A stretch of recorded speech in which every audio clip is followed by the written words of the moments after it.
नमस्कार मित्रों, इस वीडियो के अंतर्गत हम तत्पुरुष समास के संबंध में जानकारी प्राप्त करेंगे। समास का यह द्वितीय भेद है। प्रथम भेद अव्ययी समास की हम वीडियो डाल चुके हैं। तत्पुरुष का क्या अर्थ है? तत् माने वो है या उस का पुरुष यानी तत्पुरुष। यह इस समास का सर्वश्रेष्ठ उदाहरण है, इसलिए इसका नाम तत्पुरुष रखा गया है। तत्पुरुष समास के तीन भेद माने हैं: व्यधिकरण, समानाधिकरण और द्विगु। समानाधिकरण को कर्मधारय और व्यधिकरण को तत्पुरुष की संज्ञा दी जाती है। कहने का मतलब है तत्पुरुष समास के तीन भेद हैं, एक है तत्पुरुष, दूसरा है द्विगु और तीसरा कर्मधारय। तो कहने का मतलब है इसके तीन भेदों में प्रथम भेद है व्यधिकरण, दूसरा है समानाधिकरण। व्यधिकरण को तत्पुरुष कहते हैं और समानाधिकरण को कर्मधारय और द्विगु को द्विगु के नाम से ही जाना जाता है। तत्पुरुष समास के इन तीनों भेदों में अंतिम पद या उत्तर पद की प्रधानता होती है। जैसा कि हम बता चुके हैं, समास में दो पद होते हैं, प्रथम पद और उत्तर पद, यानी पहला पद और अंतिम पद। प्रथम पद और अंतिम पद की प्रधानता के आधार पर समास के चार भेद थे, हमने बताए। उनमें से अव्ययी समास के अंतर्गत प्रथम पद की प्रधानता होती है, परंतु तत्पुरुष और उसके भेदों के अंतर्गत उत्तर पद या अंतिम पद की प्रधानता होती है, क्योंकि इसके द्वारा बने हुए पद यानी तत्पुरुष समास के बने हुए पद के लिंग, वचन और अर्थ अंतिम पद के अनुसार ही होते हैं, प्रथम के अनुसार नहीं। यहाँ पूर्व पद तो मात्र विशेषण का कार्य करता है। इसमें पूर्व पद तो मात्र विशेषण कार्य करता है और वह दूसरे शब्द अर्थात उत्तर पद पर निर्भर करता है। जैसे पहला उदाहरण है, हमने तीन उदाहरण दिए, इनके द्वारा हम समझेंगे। जल धारा यानी जल की धारा। जैसे इसको सेंटेंस में या वाक्य में हम प्रयुक्त करें तो क्या होगा? जल की धारा बह रही है। इस वाक्य में बह रही का संबंध धारा से है, जल से नहीं। अर्थात इसके लिंग वचन अंतिम पद के अनुसार निर्धारित किए गए। अंतिम पद मतलब धारा के अनुसार। यहाँ जल के अनुसार नहीं बल्कि धारा के अनुसार इसके लिंग वचन प्रयुक्त हुए। दूसरा उदाहरण राजकन्या यानी राजा की कन्या। राजकन्या समास है, इसका विग्रह है राजा की कन्या। जैसे इसको वाक्य में प्रयुक्त करते हैं, राजकन्या आ रही है।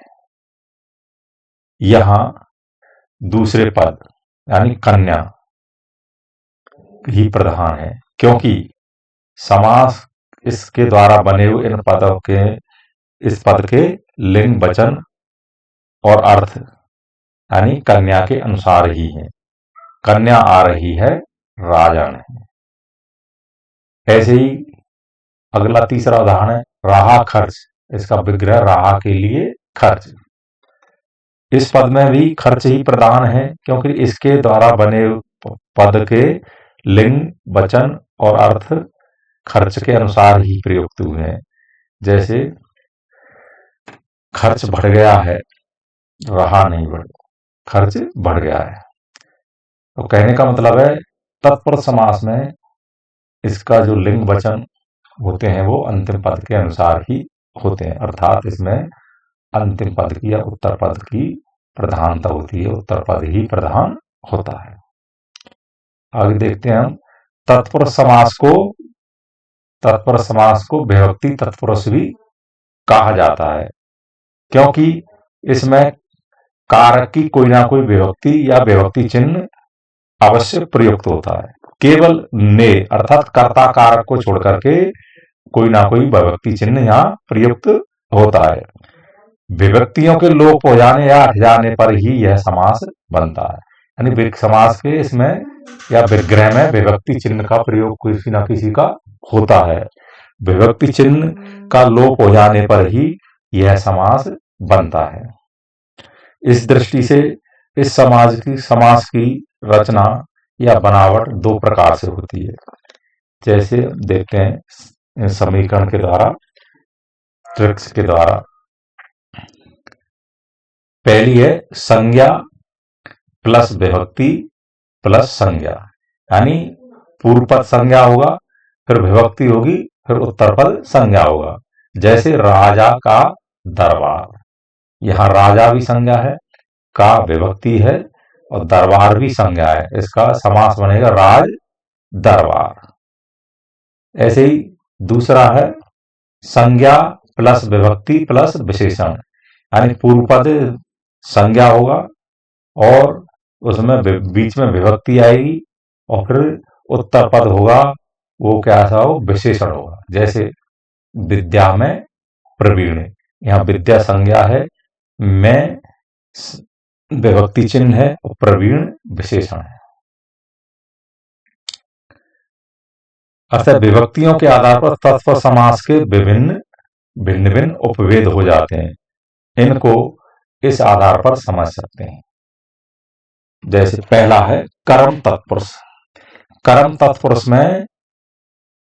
तत्पुरुष में समास करने पर, सामासिक पद बनाने पर को का लोप हो जाता है, यानी जितने भी विभक्ति चिन्ह हैं उनके चिन्हों का यहाँ अब लोप हो जाता है। ऐसे ही कर्म तत्पुरुष का, यानी कर्म कारक का जो चिन्ह है वो को है, और यहाँ कर्म तत्पुरुष बनाने पर को चिन्ह का लोप हो जाता है।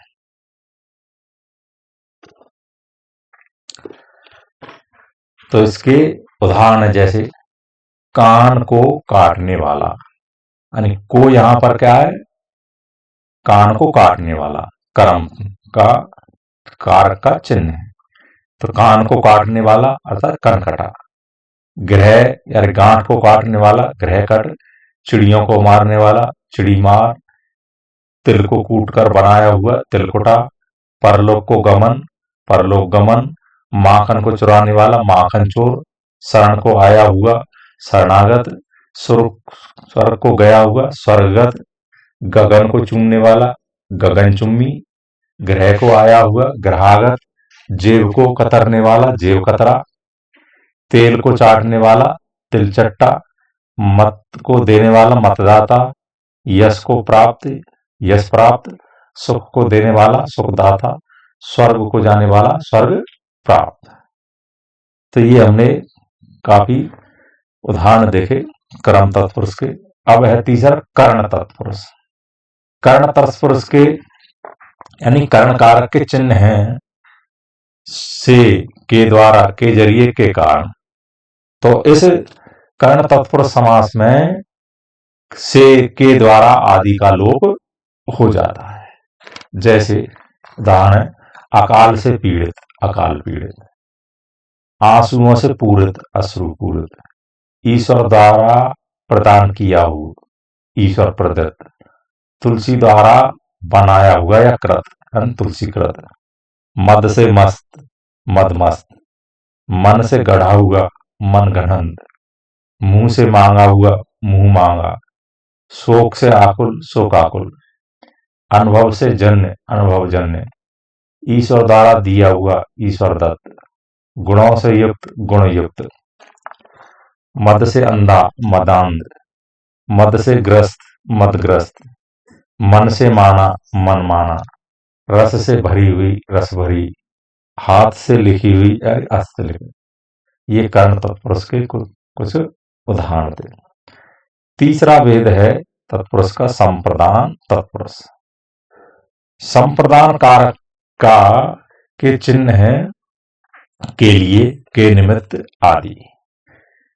संप्रदान तत्पुरुष समास बनाने पर के लिए आदि चिन्ह का, यानी के लिए कारक का कारक चिन्ह का लोप हो जाता है। जैसे आराम करने के लिए कुर्सी, तो समास बनाने पर क्या होगा, आराम कुर्सी। कृष्ण के लिए अर्पण कृष्णार्पण। कन्याओं के लिए विद्यालय यानी कन्या विद्यालय। गुरु के लिए दक्षिणा, गुरु दक्षिणा। आगे देखें, गौ के लिए शाला, गौशाला। ठाकुर के लिए सुहाती, ठाकुर सुहाती। देश के लिए भक्ति, देशभक्ति। पाठ के लिए शाला, पाठशाला। मार्ग के लिए व्यय, मार्ग व्यय। युद्ध के लिए भूमि, युद्ध भूमि। राह के लिए खर्च, राह खर्च। सत्य के लिए आग्रह, सत्याग्रह।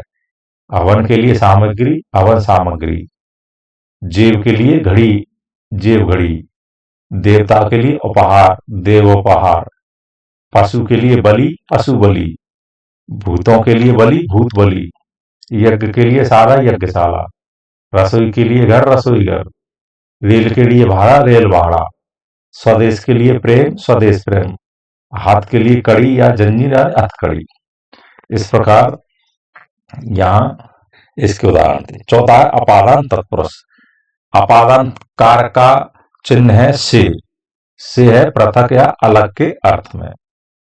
तो इस अपादान तत्पुरुष समास बनाने पर से यानी से जो अर्थ है पृथक, पृथक या पृथक अलग होने के अर्थ में, अलगापन का अर्थ में इसका लोप हो जाता है। जैसे ऋण से मुक्त, यानी ऋण से अलग हो गया, मतलब ऋण से मुक्त, ऋण मुक्त। काम से भागने वाला, काम चोर। कर्तव्य से विमुख, कर्तव्य विमुख। गुणों से हीन, गुणहीन। आगे देखें, चरित्र से हीन, चरित्रहीन। जाति से च्युत, जातिच्युत। पद से च्युत, पदच्युत। दोष से मुक्त, दोष मुक्त। धर्म से विमुख, धर्म विमुख। जन्म से अंधा, जन्मांध। पथ से भ्रष्ट, पथ भ्रष्ट। पद से मुक्त, पद मुक्त। देश से निकाला, देश निकाला। बंधन से मुक्त, बंधन मुक्त। अगला भेद है संबंध तत्पुरुष, यानी संबंध कारक के उदाहरण है यहाँ, यानी संबंध कारक के चिन्ह है काकी के, रारी रे, नानी रे। तो कहने का मतलब संबंध तत्पुरुष समास बनाने पर काकी के आदि का, यानी काकी के आदि कारक चिन्हों का यहाँ लोप हो जाता है, तब ये समास बनता है। जैसे आम का चूरा या चूर्ण, तो कहेगा अमचूर। गंगा का जल, गंगा जल। जनता का तंत्र या शासन, जनतंत्र।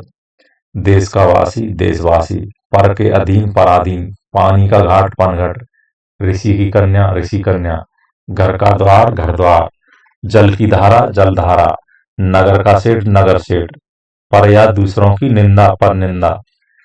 प्रजा का पति या स्वामी, यानी प्रजापति। प्रजा का हित, प्रजाहित। प्रेम का पत्र, प्रेम पत्र। राजा की माता, राजमाता। राजा का दरबार, राज दरबार। राम की कहानी, राम कहानी। वन का मानुस, वन मानुस। विद्या का सागर, विद्या सागर। संधि का पत्र, संधि पत्र। सूर्य का उदय, सूर्योदय। सेना का पति, सेनापति। प्रसंग के अनुसार, प्रसंगानुसार। बैल की गाड़ी, बैलगाड़ी। राजा का कुमार या बेटा, राजकुमार। राजा का भवन, राजभवन। लाखों का पति या स्वामी, लखपति। विद्या का भंडार, विद्या भंडार। शिव का आलय या मंदिर, शिवालय। सुख का सागर, सुख सागर। सेना का नायक, सेना नायक। हरि का द्वार, हरिद्वार। अगला छठा अंतिम है अधिकरण तत्पुरुष। अधिकरण तत्पुरुष में मैं, पे, पर आदि इसके कारक चिन्ह है। अधिकरण तत्पुरुष समास बनाने पर मैं, पर आदि कारक चिन्हों का यहाँ लोप हो जाता है। जैसे आकाश में भ्रमण करने वाला, आकाशचारी। आत्म पर विश्वास, आत्मविश्वास। आनंद में मग्न, आनंद मग्न। कला में निपुण, कला निपुण।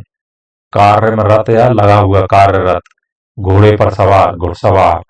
दान देने में वीर, दानवीर। ध्यान में मग्न, ध्यान मग्न।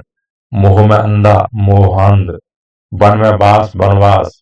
सिर में दर्द, सिर दर्द। आप पर बीती, आप बीती। कान में फुसफुसाना, यानी कानाफूसी। घर में प्रवेश, गृह प्रवेश। जल में मग्न या डूबा हुआ, यानी जलमग्न। देश में अटन, यानी भ्रमण, देशाटन। नीति में निपुण, नीति निपुण या नीतिज्ञ। वन में भ्रमण करने वाला, वनचर। शास्त्र में पर, शास्त्र निपुण। तो ये तत्पुरुष समास के 6 भेद थे। अब एक विशेष टिप्पणी देखते हैं। तत्पुरुष और उसके उपभेदों में समस्त पद का लिंग निर्णय उत्तम पद के अनुसार होता है, यानी उत्तर पद के अनुसार होता है। तत्पुरुष और उसके सभी जो उपभेद हैं उनमें उनमें समस्त पद का लिंग निर्णय उत्तर पद के अनुसार होता है। जैसे स्त्री रत्न, स्त्री रत्न पुल्लिंग है। तो यहां तक तत्पुरुष समास और उसके भेदों को हमने गहराई से सुना, समझा। तो ये आपके लिए बहुत ही उपयोगी होगा। तो धन्यवाद।